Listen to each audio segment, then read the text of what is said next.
é hora de análise, é hora de opinião. Dr. Claudinei Fernando Machado, na nossa bancada de formadores de opinião independente. Doutor Claudinei, mais uma vez, bom dia, doutor, satisfação imensa tê-lo conosco aqui no Repórter RMS News, jornalismo para você conectado na internet. Bom dia, doutor. Bom dia, Oliveira Júnior, bom dia, nossos caros internautas, né? Sempre um prazer estar aqui de volta, principalmente aí vindo depois desse tempo aí no estaleiro, né? Fiquei alguns dias hospitalizado aí em virtude de um acidente, mas agora já em casa, mas ainda de molho, né? Então, estamos aqui. Tá certo, doutor Claudinei Fernando Machado, bom retorno e automaticamente a tua participação hoje, ela é importante como sempre, mas ajuda aí nesse processo de recuperação, porque vai interagindo com outras pessoas e semeando boas informações, ok? Esse é o nosso desejo nessa sua participação com a gente aqui. Eu tenho uma operação em andamento da polícia, daqui a pouco a gente fala, daqui a pouco eu pontuo o doutor Claudinei também sobre esse assunto, para ele poder nos ajudar a compreender este cenário. Mas antes, doutor Claudinei, eu vou para um assunto que ganhou repercussão nacional nessa semana, ou seja, policiais do Grupo de Ações Táticas Especiais do GAT localizaram 98 explosivos deixados pela quadrilha que atacou bancos em Araçatuba na última segunda-feira. Os artefatos foram encontrados nas ruas, nos bancos, nos carros abandonados entre Gabriel Monteiro e Bilac, além de um caminhão deixado pelo grupo perto de agências bancárias. 32 artefatos nas ruas, 29 artefatos no caminhão abandonado, 18 artefatos deixados no Banco do Brasil, 19 artefatos achados em carros abandonados em Bilac, 70 cartuchos de emulsão no caminhão. De acordo com a Secretaria de Segurança Pública, equipes do GAT realizaram a detonação de 100 quilos de artefatos explosivos restantes em um aterro sanitário no bairro Água Branca. Só nas ruas centrais de Araçoiaba da Serra, aliás, de Araçatuba, perdão, é que a gente, né? Doutor Claudinei, mas a confusão, lembra-se que esse não é um caso exclusivo. Nós tivemos aqui em Tatuí a questão de um ano atrás, se não me falha a memória. A gente já conhece essa história. Só nas ruas centrais de Araçoiaba, aliás, de Araçatuba, perdão, foram localizados 32 explosivos. Doutor Claudinei Fernando Machado, e aí? Oliveira, nós estamos testemunhando aí o ressurgimento da nova modalidade de cangaço, né? Isso é o cangaço pós-moderno, onde cidades aí, Araçatuba não tem o porte da nossa vizinha Araçoiaba da Serra, pelo contrário, Araçatuba é uma cidade grande. E para que esses marginais aí fizessem esse cerco, eles se utilizaram aí claramente de uma atitude que lembra, não lembra uma atividade criminosa, lembra uma atividade terrorista.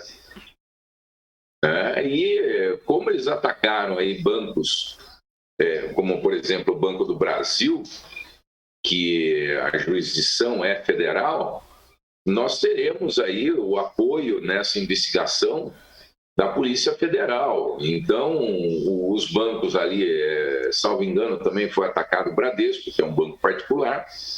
Então, nós teremos aí uma investigação concorrente, onde atuarão aí em conjunto a Polícia Federal e também a nossa gloriosa Polícia Civil do Estado de São Paulo, através aí do Departamento Estadual de Investigações Criminais, a Delegacia Específica de Roubo a Bancos, onde haverão de somar esforços aí para identificar esses...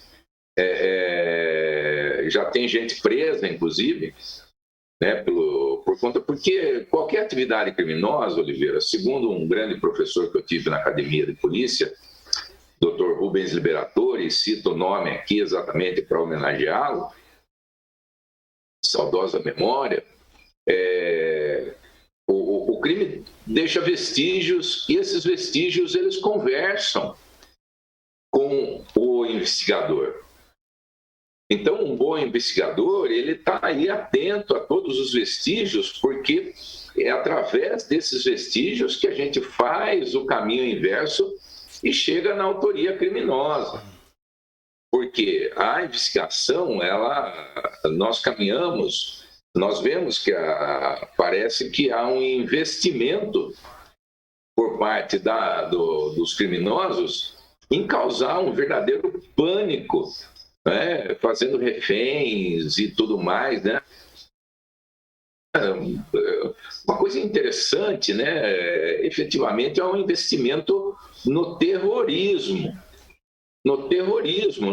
O crime era durante a madrugada, fazer refém, né? Vai, inclusive, na contramão de outras atividades criminosas que a gente tem visto nesse sentido.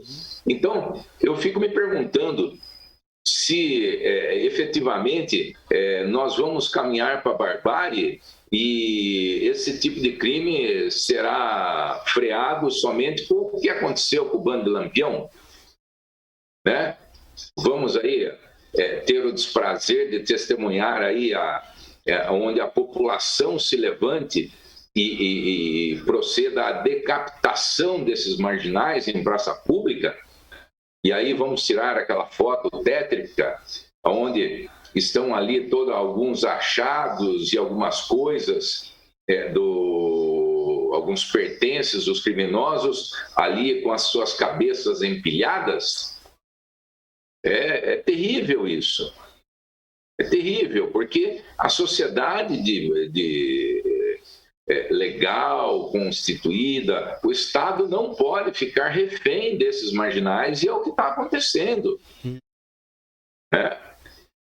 E isso vai causar, vai chegar até um determinado ponto, onde ocorrerá aí um ponto de ruptura, onde vai acontecer que a própria sociedade vai tomar em suas mãos a obrigação, o dever de fazer frente a esses marginais. E a coisa caminha para isso. Se o Estado não intervir, e não intervir de forma forte, de forma expressiva, dando uma resposta à altura, investigando rapidamente, prendendo rapidamente esses indivíduos, nós aí vamos ter o desprazer de estar fazendo uma outra matéria sobre um outro fato, só que com consequências muito mais graves. Sem dúvida. Então, isso que me preocupa e muito. E hoje, infelizmente, há um investimento de alguns setores do nosso país na balbúrdia. Se investe na intranquilidade jurídica, se investe na intranquilidade social, exatamente porque assim, eu não consigo entender isso, né? Uma certa parcela do nosso Brasil, da nossa população, quer ver, nós estamos aí numa situação muito desfavorável causada por conta da pandemia, mas tem gente aí que, a exemplo da Argentina, porque na Argentina aconteceu assim,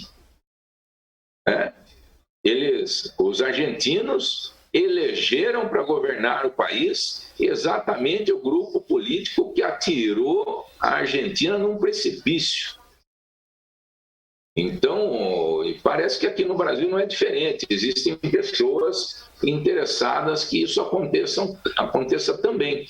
E vem trabalhando de forma muito pesada no sentido de provocar esse tipo de desestabilização. Correto. A democracia sendo atacada de todos os lados. Doutor Claudinei, o que eu quero entender é o seguinte, eu tentei, confesso para ti que eu tentei fazer um recorte para ver de quem era a culpa. Eu queria crucificar alguém, que no meu íntimo. A culpa é nossa. Ok, ok, aí eu vou te provocar. Governo federal, governo municipal, governo estadual, quem que é o responsável por isso? Mas daí, eu vou para uma notícia que vai na sequência aqui, que mostra que os indicadores de violência no Brasil apresentados pelo Atlas da Violência 2021, divulgados ontem, confirmam que São Paulo é o estado mais seguro, preste atenção, para se viver no país. O documento foi divulgado ontem pelo IPEA, Instituto de Pesquisas Econômicas Aplicadas, e pelo Fórum Brasileiro de Segurança Pública. Confirma tendências reveladas mensalmente pelas estatísticas criminais disponibilizadas pelas secretarias de Segurança Pública. O relatório aponta que São Paulo tem as menores taxas de homicídio entre todas as unidades da federação, sendo o estado mais seguro para pessoas de todas as faixas etárias, para mulheres e para a população negra. Outro dado importante, confirmado mais pelo estudo, é que São Paulo permanece com números bem abaixo da média nacional.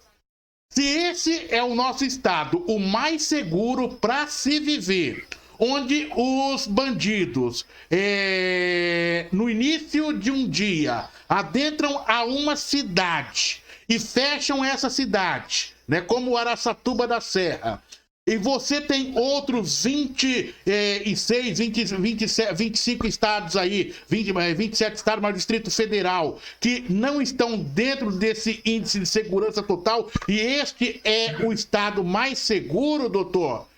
De quem é a culpa? Onde é que nós erramos? São perguntas. Oliveira, primeiro, nós temos que entender uma coisa. O que aconteceu na cidade de Araçatuba, né? A capital, durante muito tempo, foi a capital do boi, né? Onde lá, inclusive, uma das praças centrais se chama Praça do Boi, aonde ocorriam os negócios voltados à pecuária. É uma situação que ela é recorrente em várias unidades da federação, mas é pontual. É pontual. Vamos falar sobre os dados trazidos pelo IPEA. No falecido governo que se tentou, vamos desarmar a população de bem, para que os marginais continuem armados e não possam aí sofrer acidentes de trabalho, né? Porque o marginal, quando vai fazer um assalto, um roubo, e ele dá de cara com a vítima armada, e ele aí ocorre o confronto e ele morre, para ele é um acidente de trabalho, né? Então, o falecido governo, ele investiu na redução dos acidentes de trabalho dos marginais. É uma piada extrema, assim, muito feroz com a situação, porque a única coisa que se explica é ladrão defendendo ladrão. Então, quando houve essa ruptura com essa política absolutamente desastrada, que foi desarmar o cidadão de bem, esta postura, eu, através de estatísticas do próprio IPEA, eu defendi no Congresso Nacional, quando foi feito, quando eu tive a honra, a convite do deputado Rogério Peninha Mendonça, eu defendi exatamente essa posição usando os dados dos próprios desarmamentistas. Então, em todos os estados onde ocorreu um forte desarmamento, os índices criminais explodiram. Explodiram. Simplesmente houve assim uma crescente em crimes assim que até não ocorriam de muito tempo, como, por exemplo, as arrações em restaurantes.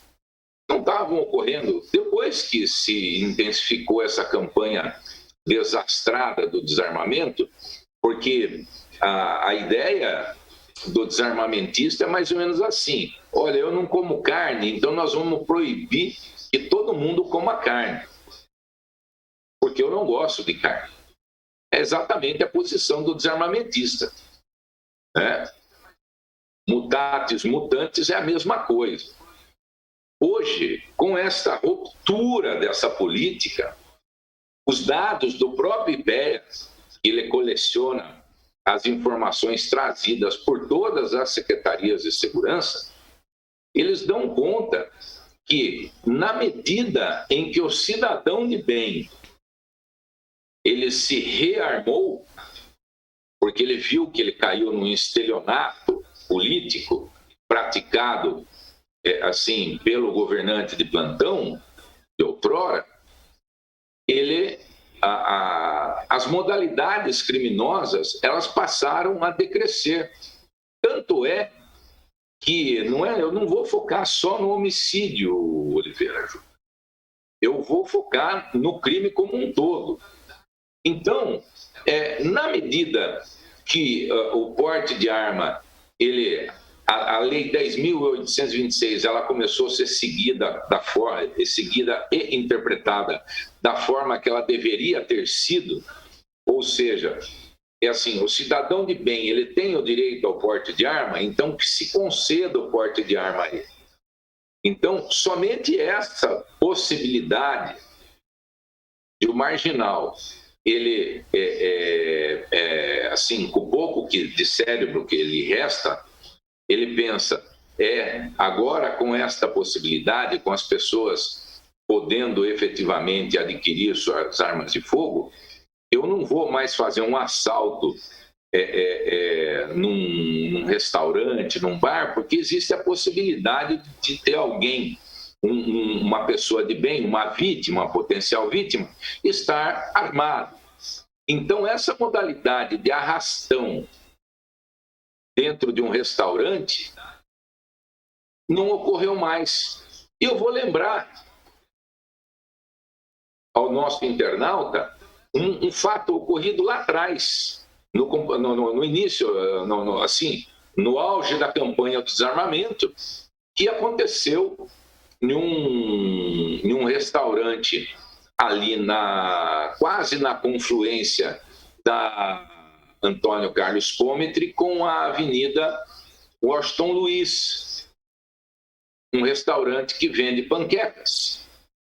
Quando a campanha do desarmamento estava assim no auge, marginais se fiando que as pessoas caíram no conto do vigário, haviam entregado suas armas, adentraram ali e para roubar todos, a mão armada, a todos que estavam presentes.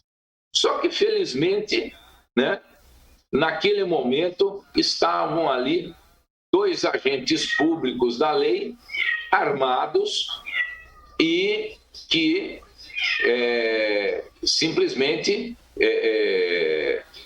corajosamente, se insurgiram contra aquela ação criminosa e impedindo aquele crime. E simplesmente aquele crime foi obstado, foi parado, salvo engano, com a morte de um dos marginais. Então, tem um provérbio que até parece conversa de Facebook, né? Que quando a vítima está armada, o predador dorme com fome. É exatamente isso. E essas estatísticas que a gente está vendo, que você aí interpretou, é o reflexo disso, Oliveira.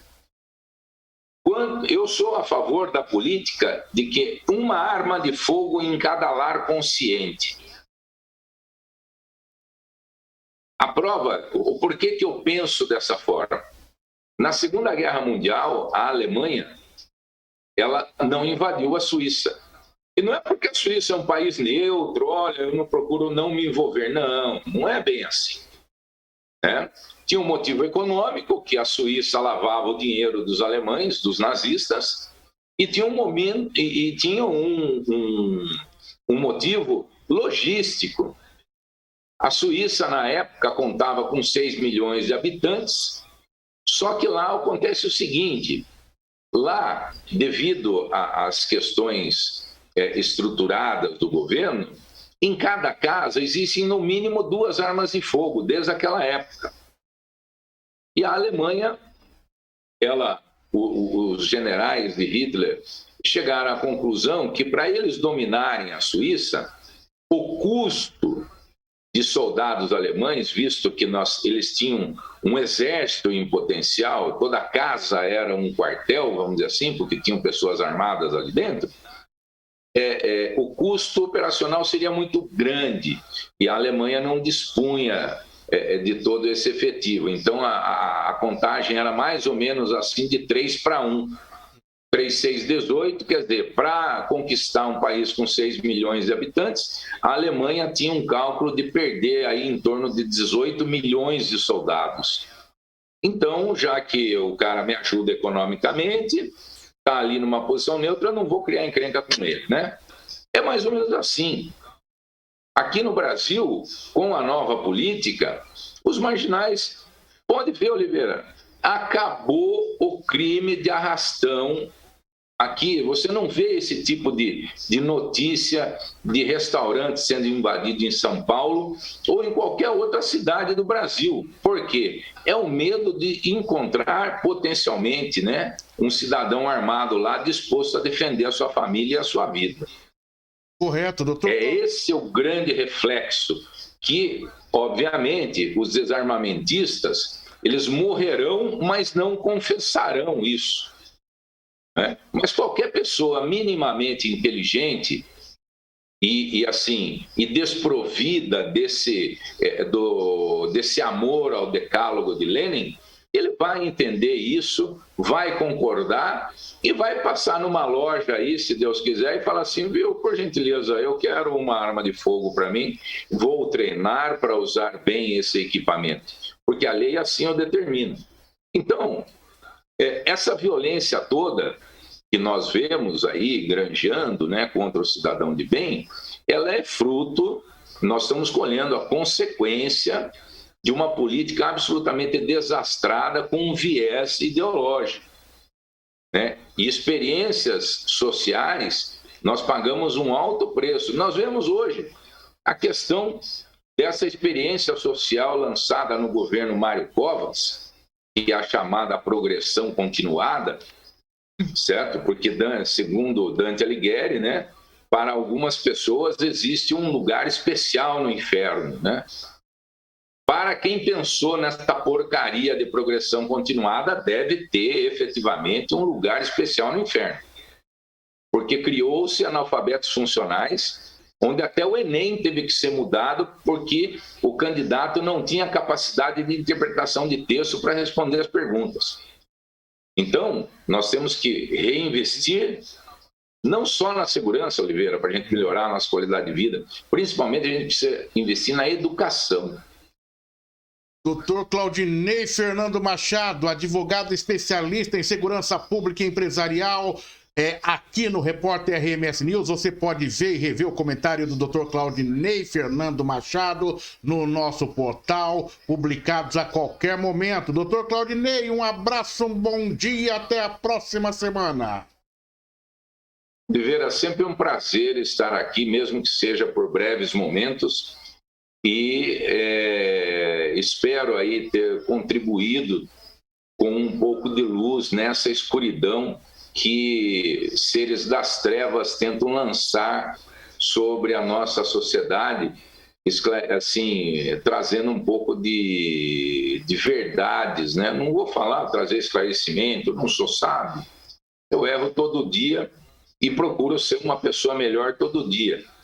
Então, eu acho que a tônica da nossa sociedade é essa. Eu hoje, particularmente, eu estou muito triste que um grande amigo meu lá da cidade de Barra Bonita faleceu, Júlio Strangelini, família tradicional da cidade, teve um AVC hemorrágico e não resistiu. Então, hoje, não só a família dele, mas todos os amigos dele, ele tinha muitos, estão de luto, assim como eu. E um bom dia a todos e a vida que segue. Sentimentos, doutor Claudinei Fernando Machado, se você concorda ou não concorda com a explanação do Dr. Claudinei Fernando Machado, a sua opinião é independente. Outros por aqui, através de aliás, Oliveira, deixa eu só concluir aqui, daí eu volto para ti rapidamente. Eu coloco sempre que você tem pluralidade de opinião e o sábio, ele busca o conhecimento. Sim, doutor? A primeira coisa que a gente aprende quando a gente busca o desenvolvimento cultural é que nós não podemos ter compromisso com o erro. Então, eu